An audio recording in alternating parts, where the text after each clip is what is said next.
Je tiens à féliciter mon honorable collègue, la députée de Kelowna Lake Country, pour son excellent discours. Je la remercie aussi, ainsi que le chef de l'opposition officielle, d'avoir mis de l'avant cette motion dont on discute ce matin, visant à créer un comité spécial afin d'examiner les relations économiques entre le Canada et les États-Unis. Depuis plus de 200 ans, nos deux pays relativement jeunes ont connu beaucoup de prospérité, en grande partie grâce aux ressources que nous partageons et qui contribuent à des échanges commerciaux évalués à 1,5 milliard de dollars par jour. Jusqu'à tout récemment, nous avions 300 000 personnes qui traversaient la frontière entre nos deux pays à chaque mois. Nous échangions non seulement des matières premières, mais également des produits manufacturiers, ainsi que de l'expertise dans bien des domaines spécialisés. C'est une relation qui est, pour la plupart des cas, symbiotique et réciproque. Faite à l'appui, les États-Unis nous ont vendu pour 360 milliards de dollars de biens et services pour l'année 2019 et le Canada a vendu aux États-Unis pour 358 milliards de produits et services au cours de la même année. Alors, ça marche dans les deux sens et ça allait relativement bien. Sauf qu'on ne peut pas rien prendre pour acquis car il arrive souvent qu'à la suite d'élections législatives qui ont lieu aux deux ans au pays de l'oncle Sam et parfois l'élection d'un nouveau président comme nous avons vu cette année, un courant protectionniste s'installe et le Canada en souffre à chaque fois. Les bonnes relations sur lesquelles nous pouvions compter depuis si longtemps est remise en cause et certains secteurs d'activité économique sont visés par des interdictions ou des nouveaux tarifs punitifs simplement pour bien paraître auprès d'une petite frange de l'électorat américain ou d'un lobby bien organisé. C'est désolant, mais ça arrive. Et je crois que ce nouveau comité spécial que nous proposons permettrait au Canada de remettre les pendules à l'heure en matière d'échanges commerciaux et veiller à ce que notre pays ne soit pas victime de mesures punitives qui ne sont absolument pas méritées dans la plupart des cas. Or, il existe le comité du commerce international, et je félicite d'ailleurs mes collègues qui siègent au niveau de ce comité, qui est une grande importance pour l'économie canadienne. Mais nous sommes dans une situation aujourd'hui où les éléments contentieux commencent à s'accumuler et ça peut mettre en péril les relances économiques sur lesquelles nous comptons une fois que nous aurons traversé cette fameuse crise et rude épreuve de la pandémie de COVID-19 que nous traversons actuellement. Je vais en nommer quelques-uns. D'abord, il y a les tarifs sur le bois d'œuvre qui ont touché le secteur forestier partout au Québec et au Canada. J'en ai justement dans mon comté avec le groupe Lebel, par exemple, à Rivière-du-Loup, Mébec et Matériaux Blanchet de Saint-Pamphile ou Bois d'Aquam à Saint-Just-de-Bretonnière. Je rappelle qu'ils ont été touchés justement par des tarifs douaniers provenant des Américains à l'ordre de 20 sur le bois qu'ils exportaient. Ceux-ci ont été réduits à 10 mais cela représente quand même 1,5 million de dollars pour une compagnie par mois, pour une compagnie comme le groupe Lebel de Rivière-du-Loup. On est très loin de l'entente qui avait été signée par le gouvernement Harper en 2006, qui avait offert la stabilité et de la prévisibilité sur une période de 10 ans pour le secteur forestier, pour lequel le Canada ne représentait pas une menace pour les producteurs américains, mais plutôt une complémentarité qui répond à une demande qui n'arrête pas de croître. Entre 2011 et 2015, avant l'arrivée des tarifs, l'industrie forestière américaine a connu une augmentation de 10 et si on regarde plus précisément le bois d'œuvre, il s'agissait d'une augmentation de 21 Et malgré la pandémie, il y aurait eu aux États-Unis 841 000 projets pour de nouvelles constructions résidentielles qui ont vu le jour en 2020, faisant exploser la demande pour le bois et le prix qui vont avec. Alors, le secteur forestier américain n'est pas en crise et ce n'est certainement pas le Canada qui va faire baisser les prix. On répond tout simplement à une demande. Alors que le gouvernement libéral se contente de se laver les mains et laisser traîner cet enjeu de tarifs douaniers devant les tribunaux avec des délais judiciaires qui s'accumulent, nous croyons qu'il serait important pour le gouvernement de mettre ses culottes et s'engage à régler rapidement ce litige avec la nouvelle administration Biden. Il y a aussi l'enjeu du Buy America dans le domaine du transport et de l'infrastructure que j'ai soulevé dans le passé. Avec les règles américaines, les réseaux de transport collectif aux États-Unis sont contraints, s'ils reçoivent du gouvernement du financement fédéral, d'acheter des trains contenant un pourcentage minimum de contenu américain, parfois même à l'ordre de 70 Il y a du favoritisme qui se fait aux États-Unis qui ne se fait pas au Canada. En 2018, j'ai soulevé cette inéquité en soulignant que le gouvernement libéral d'ici, au Canada, avait accordé un important contrat pour l'achat de wagons de VRI à Siemens, qui seront faits en Californie.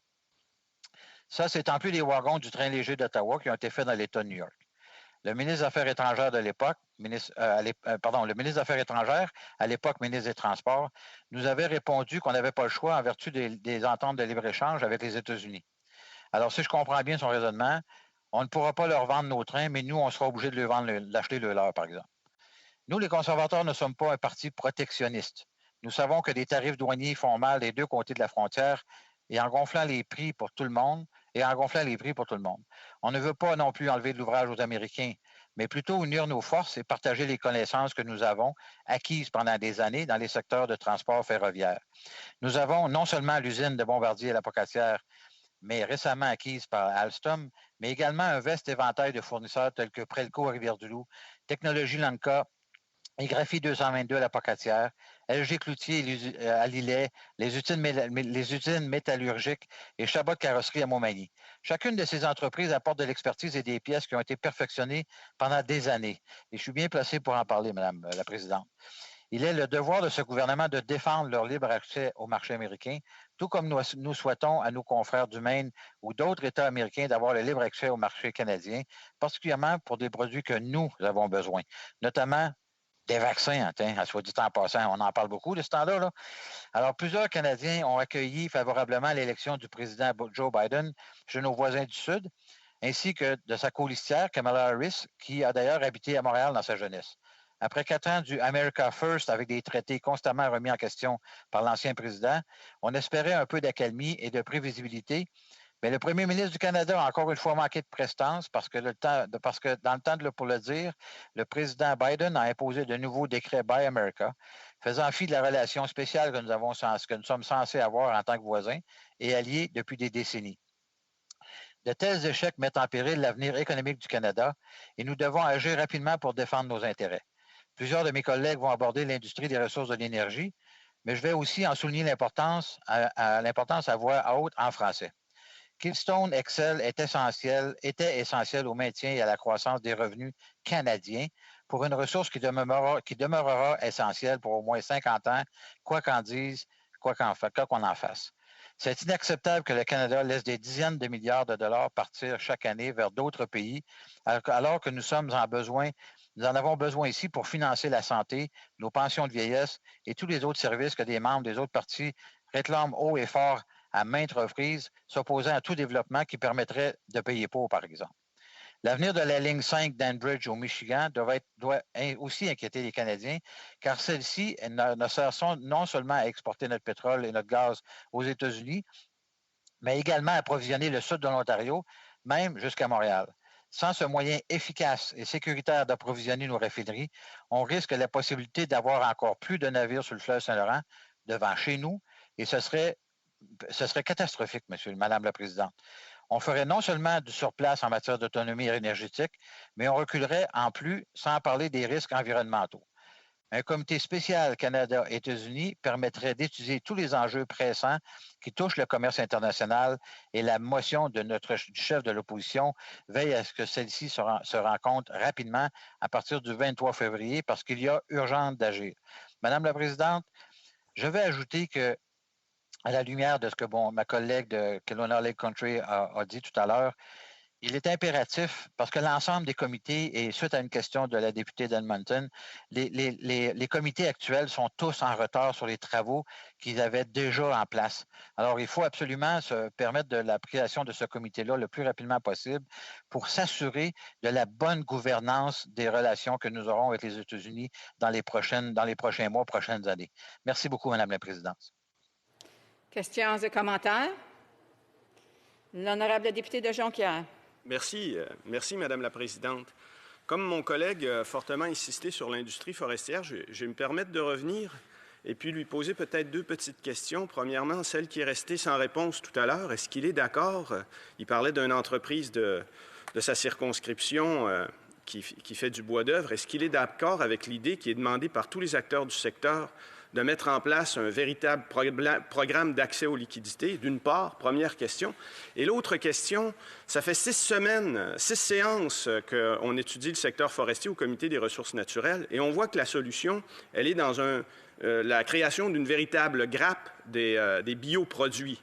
C'est les débouchés qu'on peut avoir avec l'industrie forestière. Malheureusement, ça ne semble pas préoccuper les conservateurs puisque à tout moment où on parle de ça, ils ne parlent que de la norme des carburants propres. Donc, ma question rapide pour mon collègue, est-ce qu'il ne croit pas qu'il y a un travail de sensibilisation à faire auprès de ses collègues sur l'industrie forestière? Merci. L'honorable député de Montmagny-Liselec, Kamouraska, Rivière-du-Loup. Merci, Madame la Présidente. Je remercie mon collègue pour sa question.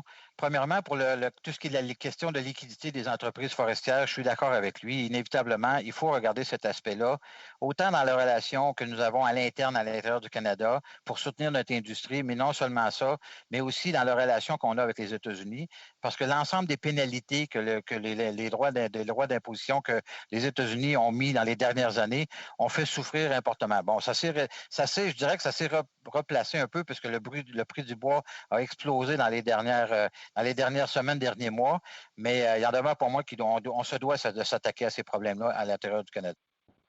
Questions and comments. The Honourable Parliamentary Secretary of the Government House Leader.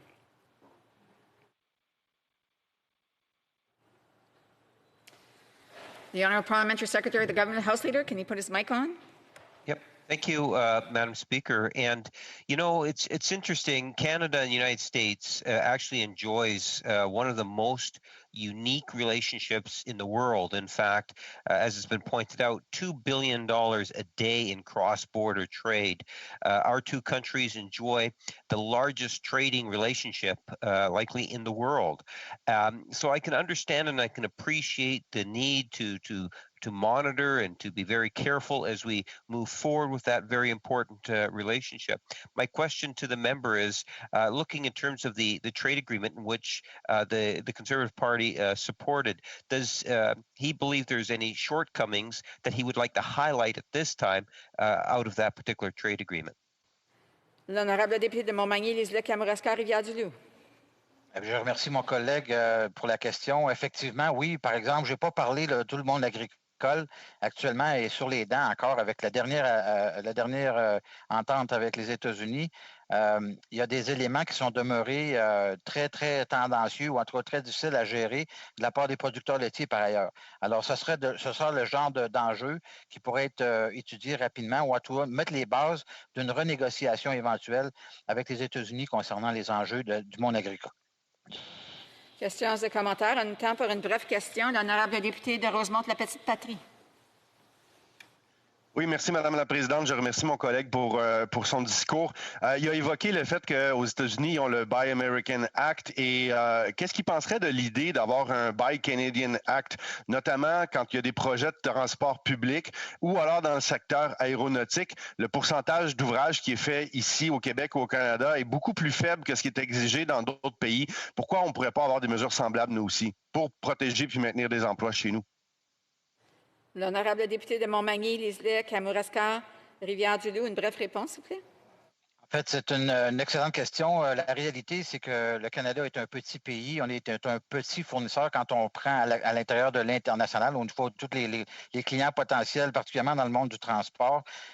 Effectivement, on se doit de voir avec nos partenaires d'abaisser ces éléments-là, autant aux États-Unis qu'ailleurs dans le monde, de façon à ce qu'on puisse être un réel partenaire avec eux. On a souffert véritablement dans notre région de ce Buy American Act depuis 15 ans. Et là, ça s'est empiré depuis les dernières années.